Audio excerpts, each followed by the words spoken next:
दोस्तों इशिता शगुन के सामने बताया रमन का पूरा सच। ये बात सुनकर गुस्से में आ जाती है शगुन और कहती हैं कि वो मेरा पहला पति है, आपको अंदाज़ा भी नहीं हो सकता है। जिसे कहती ऐसा नहीं हो सकता है। तब तक रमन कहता है सिमी के सामने कि तुम मेरा हाथ पकड़ो और चलो स्टेज पर, मुझे आपके साथ जम के डांस करना है। क्योंकि यहाँ पर बताया जा रहा होता है कि सिमी बहुत ही गुस्सा हो जाती है और उनकी बातों को लेकर बिल्कुल भी इंटरेस्ट नहीं रखती हैं। वो कहती हैं कि एक दिन ना एक दिन सबके सामने सच आकर ही रहेगा। ये बात सुनकर वहीं पर चुप हो जाती हैं।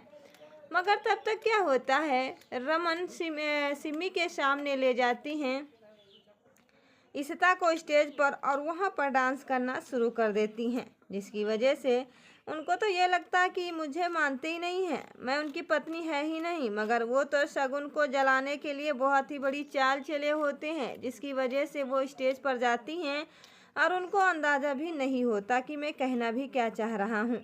तब तक खन्ना साहब आते हैं, अपनी शगुन को ले जाते हैं। तब तक कहते हैं रमन कि अगर आपको चोट लग गई तो प्लीज़ आप स्टेज के नीचे जा सकती हो और आप अपनी चोट को ठीक कर सकती हो, मुझे मेरे इशिता के साथ डांस करने दीजिएगा।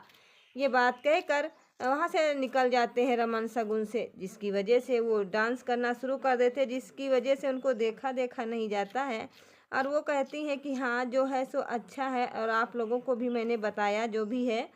तो वो इंटरेस्ट रख के वहीं पर डांस करना शुरू कर देते हैं। मगर फिर भी जैसे अपना हाथ पकड़कर खन्ना साहब अपनी गर्लफ्रेंड यानी कि शगुन को लेकर आ रहे होते हैं, जिसकी वजह से इशिता खुश हो जाती हैं। खन्ना साहब कहते हैं कि चलो अच्छा हुआ जो आप लोग ये सब चाह रहे थे। ये बात सुनकर वहीं पर आपस में बात करते हैं, फिर भी किसी को इंटरेस्ट नहीं मिलता है। मगर कहती है इशिता कि मैं तो डर ही गई थी, मुझे लगा कि आप कुछ पल के लिए शगुन के लिए हो गए हो बट कि मेरे लिए अलग हो गए हो। जिसे कहते नहीं, ऐसा कभी भी मत सोचना इशिता कि मैं आपका पति हूँ और मैं किसी और से प्यार कर सकता हूँ, ये तो कभी सपनों में भी मत सोचना।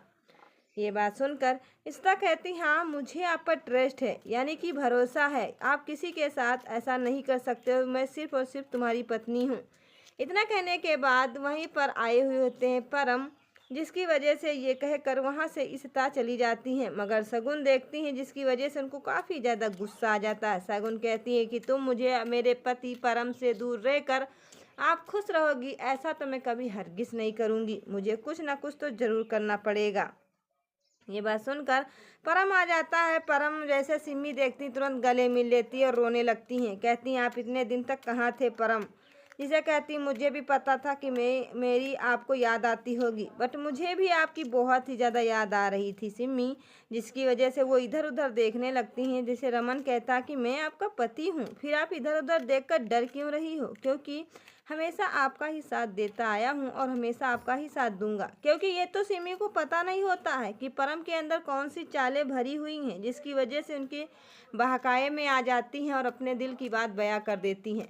तब तक यहाँ पर क्या होता है, सबके सामने बहुत ही ज़्यादा परम गाड़ी पर बैठ जाते और कहते हैं जो ये आँखों में भरा हुआ आंसू है सिमी के, ये तो इशिता की आंखों में तालाब बनकर जिएगा। ये बात सुनकर सेल्फी हो जाती हैं परम और सिमी में और बाय करके सिमी तो वहाँ से चली जाती हैं। मगर परम अपने ख्वाबों में सोचने लगती हैं। ये बात सुनकर सिमी से कहते हैं प्लीज़ मुझे आपको छोड़ने का मन नहीं करता। सिमी कहती मैं भी नहीं आपको छोड़ने का बिल्कुल भी वादा करती हूँ। ये बात सुनकर तब तक क्या होता है, वहाँ पर विश्वा कहते हैं अपनी पत्नी से कि आप जाके उन्हीं के साथ रहो जो वो कक्कर आए हुए थे। जैसे कहती हैं आप भी ना फिर फालतू का शक मेरे ऊपर करते हो। जिसे इसी बात को लेकर बहुत ही इंटरेस्ट रखते हैं, फिर भी वो अपने विश्वा यानी कि पति को समझाना चाह रही होती हैं, फिर भी उनके पति समझते नहीं हैं। कहते हैं कि तुम मेरी बातों को लेकर बिल्कुल भी इंटरेस्ट मत रखो कि ऐसा कुछ हो जाएगा। वहाँ पर सोचकर वहाँ चली जाती हैं। तब तक क्या होता है, जब एक बार आ जाती हैं उनके घर में तोसी जी, जिसकी वजह से कक्कर भी पहुँचे हुए होते हैं और इशिता भी और साथ में रमन भी, जिसे कहते हैं कि चलो सब लोग एक साथ डिनर कर लेते हैं। मगर तब तक सिमी उधर से बहुत ही खूबसूरत लुक में आती हैं। और दिखाती हैं रमन को, जिसे रमन धीरे धीरे करके पागल होने लगता है। तब तक वहाँ पर कुछ गेस्ट लोग भी आए हुए होते हैं। इशिता कहती हैं रमन से कि आप इनको पैसे दे दीजिएगा, क्योंकि ये बहुत ज़्यादा काम कर चुके हैं और इनको पैसे लेने का भी मौका मिल चुका है, इसीलिए आप इनके पैसे देकर फाइनल बात कर लीजिएगा। जिससे वो उनका मेकअप देखकर तो उनका मन ही नहीं काम करता, मैं करूँ तो करूँ क्या, जिसकी वजह से उनको समझाते हैं और कहते हैं कि आपको ऐसे तैयार होना चाहिए कि आप अपनी बालों को दिखा रही हो और सबको अच्छे से मेकअप करके भी दिखाती हूँ। मैं आपका पति हूँ और मुझे नहीं मालूम कि आपके ऊपर कौन सा कपड़ा जच रहा है। जिससे कहती आप भी ना कैसी कैसी बातें करते हो। ये बात सुनकर वहीं से दूर चली जाती है। तब तक वो अपने कानों के झुमके उतारने लगती हैं और कहती हैं रमन तो लगता है ये कच्चे आम से पक्का आम बन रहा है, यानी कि धीरे धीरे मेरी बातों में बहक रहे हैं। ये बात सुनकर दोनों लोग बैठे होते हैं। तब तक तोसी जी अपने पति और अपने बेटे रोमी और रूही के टेबल पर बैठकर एक साथ डिनर कर रहे होते हैं। तब तक वहाँ पर जो विश्वा की पत्नी है वो तोहफे में भेज देती, क्योंकि वही विश्वा के साथ उनकी पत्नी को जला रही थी, जिसकी वजह से अब तोसी जी को भी जलाना चाह रही होती, जिससे वो गिफ्ट भेजी हुई होती हैं। और वो गिफ्ट में लेटर भी होता है, जिसे तोसी जी के पति भड़क जाते हैं। कहते हैं कि ये आपको चाहने वाला कौन है जो इतने अच्छे फॉलोवर्स और इतने अच्छे चिट्ठी भेजा हुआ है, इसीलिए मुझे देखना पड़ेगा। तो रोमी कहता है मम्मी आपका कोई बॉयफ्रेंड तो नहीं है। जिसे कहते हैं आप भी ना माँ से ऐसी सी बातें करती हो। जिसे कहते हैं माँ मैं सच कह रहा हूँ। जिसे उनको मारने दौड़ती हैं और कहती हैं कि आपको समझ में नहीं आएगा, मेरी बातों को लेकर इंटरेस्ट नहीं आएगा। जिसे कहती हाँ क्यों नहीं। जिसे वो उनको आम उठाकर मारना चाह रही होती हैं फेंक कर, जिसकी वजह से वो कहती हैं चलो कोई बात नहीं, जो हुआ सो अच्छा हुआ, अब मुझे कुछ ना कुछ तो करना ही पड़ेगा। जिसे वो रोने लगती हैं और वो कहती है ऐसा कौन है मेरा प्रिय जो मेरे को इतने अच्छे फूल और ये चिट्ठी भेजें। तब कि उनकी माँ कहती हैं जो विश्वा की पत्नी हैं कि लो तुम मुझे बहुत ही बड़े चाल में फंसाई थी और आज मैं भी आपको बहुत ही बड़े चाल में फंसा दिया, अब मज़ा आया है। जिसे इशिता बैठी हुई होती हैं और साथ में महका भी बैठी होती। महका तो अपनी झूठी सगाई करना चाहती क्योंकि वो महिर से प्यार करती हैं, मगर वहाँ पर बताया जा रहा तो सब लोग बैठे हुए होते, जिसकी वजह से उनको याद आता है। कहते हैं कि विभू आप क्या कहना चाहते हो। विभू कहता है मैं कुछ नहीं कहना चाहता हूँ, प्लीज़ मुझे नहीं मालूम था कि आप ऐसा कुछ करने वाली हो। ये बात सुनकर वहीं पर महिर चुप हो जाता है और उनकी बातों को थोड़ा भी इंटरेस्ट नहीं रखते हैं। ये बात सुनकर महका कहती हैं इशिता से कि विभू से कह दो चुप हो जाओ, आपको अपनी पड़ी है, यहाँ पर मेरी सगाई होने जा रही है और मेरे को समझ में नहीं आ रहा है। जिसे कहते हैं विभू कि आप भी ना कितना झूठ बोलती हो, झूठ नहीं बोलोगी तो क्या आपका काम नहीं चलेगा। जिसे कहती प्लीज़ इशिता इन्हें चुप कर लो। वहाँ पर विभू चुप हो जाता और उठ के खड़ा हो जाता, कहता तुम मुझे कब तक चुप कराओगी। महका आपको नहीं मालूम है।